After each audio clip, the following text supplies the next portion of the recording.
Good morning. It is currently Monday morning, 5:56 in the morning, and I'm starting a video to test out Mel Robbins' $1 million morning routine. If you haven't heard of Mel Robbins, you have to look her up. You have to listen to her podcast. She is such a knowledgeable woman. But basically she has this 5-step morning routine, which is like the morning routine that will make you feel like $1 million. And yeah, she's like gone through heaps of research to look up the things that you need to be doing in the morning and things that you need to not be doing in the morning. So yeah, there's basically 5 steps we're going to follow, and we're going to see what we think of it. The first one is get up with the alarm. So no snoozing the alarm, because snoozing is really bad for you.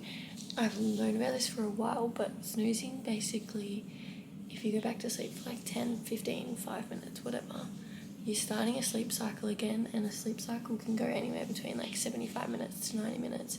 So you're basically putting yourself back in the start of a sleep cycle. So you'll notice that when you wake up after snoozing your alarm, you feel worse and you feel more tired. It's because you basically put yourself in like deep sleep and you've woken yourself up in the middle of a cycle, and you don't feel refreshed anymore. Like you feel groggy, you feel gross, you have brain fog for a little bit, and yet that's basically, they call it the state of sleep inertia. So those feelings that you get after waking up from snoozing or waking up from like a short nap or something is sleep inertia. So they actually say, like Mel Robbins did a whole podcast on this.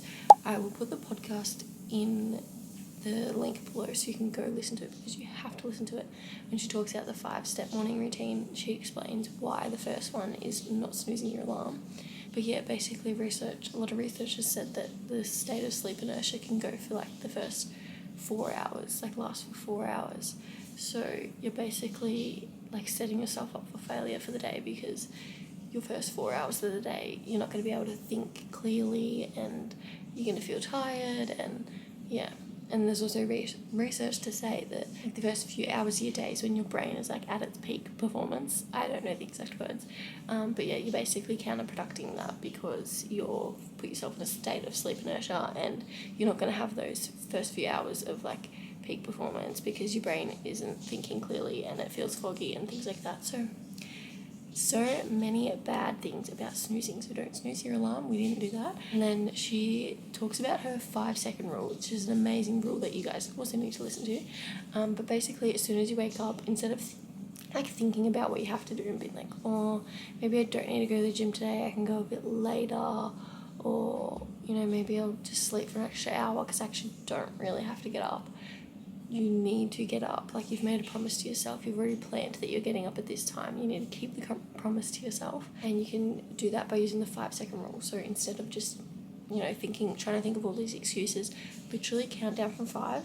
Like, the moment you count down from 5, you've basically made the decision that you're getting out of bed, and you just go 5, 4, 3, 2, 1 and get out of bed. And I don't know like exactly, you have to listen to how she explains it, but the science behind it, I don't know.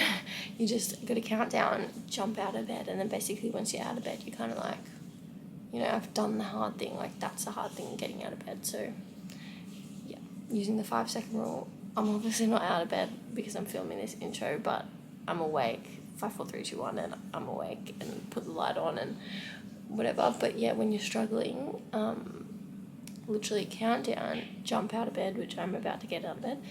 And then, yeah, that is step 1. And then I'll talk you through the rest of the steps as we go along. Jordan's just coming out of the shower now because he's getting ready for work. This was a bit of a long, yappy intro, but I might even do some more, like, backstory on it later on maybe. But yeah, that is step 1 of Mel Robbins' $1 million morning routine. So let's get out of bed.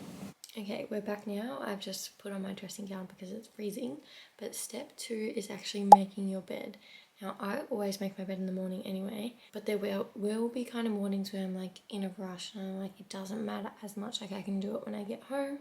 But she was very like stern on saying that when you get out of your bed, the next thing you do is making your bed. And obviously it's hard if there's someone still in it, so if Jordan didn't just go off to work, he'd still be in the bed, so like I can't make the bed with him in it. But even the act of just like making your side of the bed, just pulling the sheets over, tucking him in or whatever, is still kind of like completing a task. And like her idea is that you're giving yourself a future gift, like you're giving you something, like when later on you walk in the room after doing some work or something like that and you come home to a messy room, it's kind of like, oh, I've stuffed myself over here, like I have to make my bed now. But if you do it first thing in the morning, you're giving yourself a future gift. You come into your room later on, you're like, oh my god, thanks to me, my bed's all clean, my space is clean. Like you just feel a bit better when your space is organized. So yeah, that's her second little thing. And she also says that like it's good to start off the day by like completing a task, and obviously making your bed is not a hard task to do, so you do complete a task straight away and then it kind of like sets your day off in a good way. So that's what I'm gonna do. I'm gonna make my bed. Jordan's gone now, so I can do that. I'm gonna make my bed and then we're gonna come back to step 3.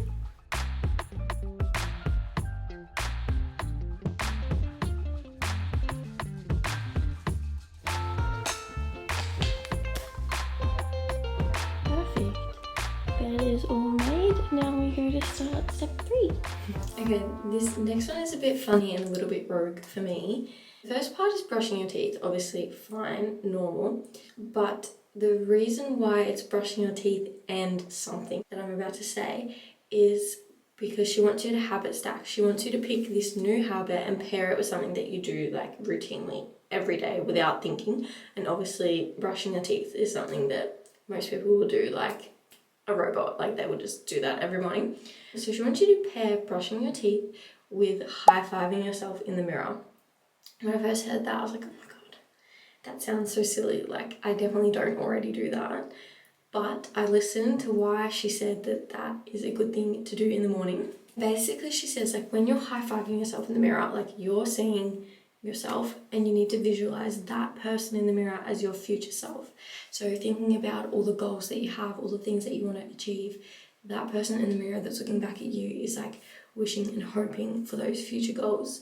So you've got to look at it as if you're kind of like two separate people. That's your future self, this is you in the present, and you're looking at that person thinking, oh my god, I need to show up for myself today. I need to do the best that I can to help this person that I'm looking at achieve their future goals. So you're kind of looking at it from a different point of view, but you're giving them a high five, you're saying. We'll just wait for the shower to stop dripping. I didn't even know what I was saying because I was really interrupted by the shower dripping. But yeah, you basically need to give yourself a high five and like kind of say or think to that person in the mirror, I'm going to do my best to help you achieve those goals. Like you're kind of looking at it like you would another person. Like I know we tend to do a lot for other people and we need to be like bringing it back to ourselves and being like this, like we need to show up for ourselves. Like if we have all these hopes, dreams, admirations, like that person is there hoping and wishing for it.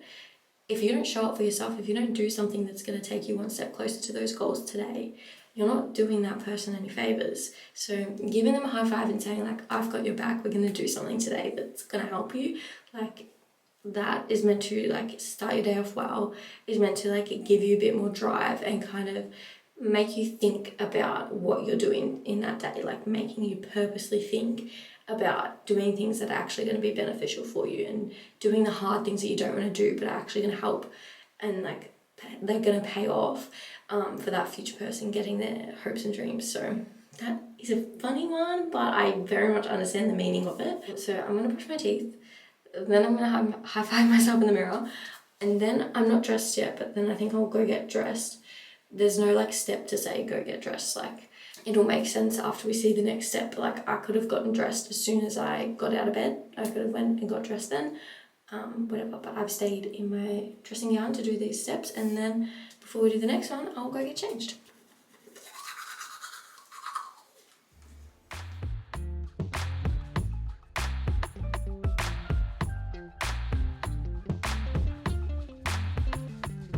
Okay, teeth are brushed. I'm looking at my future self in the mirror and I'm gonna give myself a high five. Now this kind of kills me because it will like put fingerprints on the mirror. But the mirror is actually currently dirty, so need to clean it anyway. So let's go. A high five to my future self. And let's smash the rest of the day. Okay, step number 4. Literally got little essays here to explain them all. Ignore the red phone. Ignore the red phone screen. That's just because blue light is really bad for you in the morning, so that helps diminish the amount of blue light that I'm getting from my phone in the morning. Number 4 is move your body and move your mind. So she says you need to get out of bed and move before you look at your phone. Obviously, I've been on my phone to like look at this list, but her point is like it's not so much, obviously the phone isn't great for you in terms of the light that it's bringing to your eyes. Like getting natural sunlight in the mornings is so good for you, which we will do very shortly. But her main thing is not like going on social media, not checking your messages, not checking your emails before you move your body. Because basically what you're doing is, if the first thing you do when you get on, like when you wake up, you go on your phone, is you're giving time to other people. Like if you're responding to texts, you're responding to emails, the very first thing is that you do is not for yourself, it's for someone else. And like, what is that putting out? It's setting yourself up for not prioritizing yourself, like putting other people's lives in front of yours in terms of priorities. So she advises not to do that. See, I've gone on my phone to turn my alarm off. I've gone on my phone to look at my notes app. She says that like you can listen to podcasts, you can like do some like learning, things like that.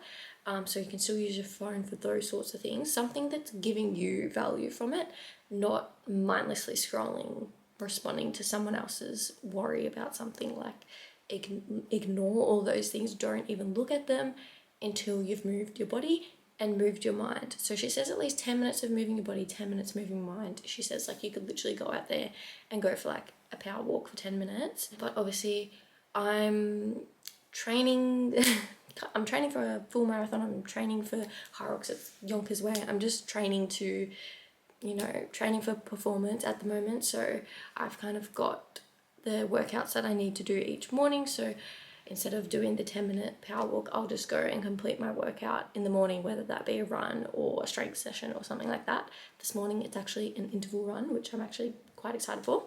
But yeah, I'm going to make sure that I get out and run before I check my social media and before I check my emails. So that is my moving my body. And then 10 minutes of mind, like 10 minutes of moving my mind. I'm going to pick a podcast to listen to whilst I run as well. And I'm going to just quickly write down, just because I need to write things down for my day, like the things that I want to tick off today. I don't know if that's really moving my mind, but it like helps me feel really organized if I have like a little to-do list going. So I'm just going to quickly either jot down on my little notebook or just on a to-do list on my phone and write down a few of the things that I want to achieve today. And then I'm going to get dressed and then get ready to go outside, move my body, move my mind.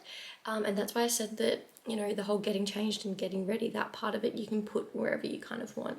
You can do that before you make your bed. Like as soon as you jump out of bed, you could go get changed, or you could do that once you've brushed your teeth. Like as long as you're getting ready before you go do the move your body thing.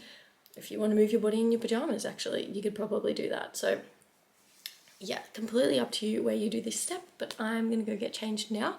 And she also talks a lot about that your like a perfect morning routine starts with your nighttime routine, which I've always preached. Like I know there's some things that I could probably perfect about my nighttime routine now, but I'm quite aware that I need to make sure everything is organized for future me in the morning. So like getting out my clothes, making sure I know what session I'm going to do in the morning, because if I have to wake up and make that decision, no chance that's going to happen. So like last night I already planned out that I was going to do my interval run. I planned out what the run was. I planned out like when I was going to go, what I was going to wear, all of that stuff. So when I wake up, it's all done for me and I can just get up, get my clothes and go.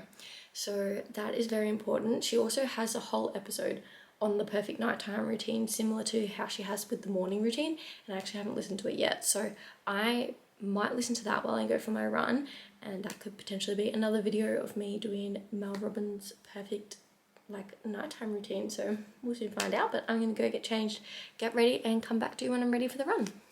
Okay, a little fit check. I'm all dressed and ready. One of my favourite running outfits to wear is these LSKD shorts because they're so flowy. They come in the cutest colours and they're just so comfortable. So I'm wearing the orange Accelerate ones, I think they're called. And then love this bra. I have like the full red matching set, the full pink matching set, and then I have this white one to obviously go with all of them, but it really goes with the orange because for some reason there isn't an orange version to match, but I love this one. And it's got like a cool crisscross at the back. And then we're actually all LSKD kitted out today because I got that LSKD white socks because they are the best for not getting blisters. And then got my Brooks Hyperion Max 2 shoes. These are more of like a speedy race day shoe because they do have a plate in them. Not carbon plated, I can't remember what the material is, but they are a plated shoe. And I've also got my Oakley sunnies on. But yeah, we're ready to go for a run, and I'll come report back for step number 5 because we're only up to step number 4. I've actually just finished my track session and ew, I felt like I was gonna die, but there's barely anyone here. There was like 3 people the whole time, and like 2 of the people were there before I got here and they left really early, and then there was one person that was here for the end of my session and I think they're now gone. So now it's like completely empty. But yeah, I'm just stretching now because my legs are so sore and I feel like they're going to be very sore tomorrow. And I'm just going to sit down and do some stretching while I wish I brought the little tripod, but I didn't. Stretching while I now go on my phone because I haven't been on my phone the whole entire time. Like even like when I was warming up for the run, I was just putting my music on. I didn't end up listening to a podcast, but I would say listening to music is something for my mind. This is a very funny angle, but I'm just trying to stretch my hips out. So yeah, I listened to Tate McRae's new album again. I've listened to it like 4 or 5 times already. It came out on Friday. That is literally so good. But yeah, now I'm going to catch up on my phone while I stretch, and then I'm going to get ready to go and start the rest of my day. Step 5, actually, I'll tell you. Step 5 in the morning routine is to do something for yourself, like something that, like just 5 minutes of something that like gets you working towards your goals, like something for you, something that you're aiming to achieve. You need to do 5 minutes of that in the morning to get you one step closer. Like it doesn't have to be, say your dream is you want to get a job, like that's a thing on your list. It doesn't mean that you have to fill out like 100 applications in the morning. It doesn't mean you have to do that every day. It just means like 5 minutes of work on it. So that might be like changing a tiny section of your cover letter, just taking 5 minutes to reword a few things, something like that. So I don't know what I'm going to do for my 5 minutes yet. Maybe just, I think mine might be editing, because that's one of my goals, is to be consistent in editing like videos for mainly my Instagram and also this as well. So I might start and do like 5 minutes of a reel that I'm making this morning, or so many sirens. Anyway, I will keep you updated.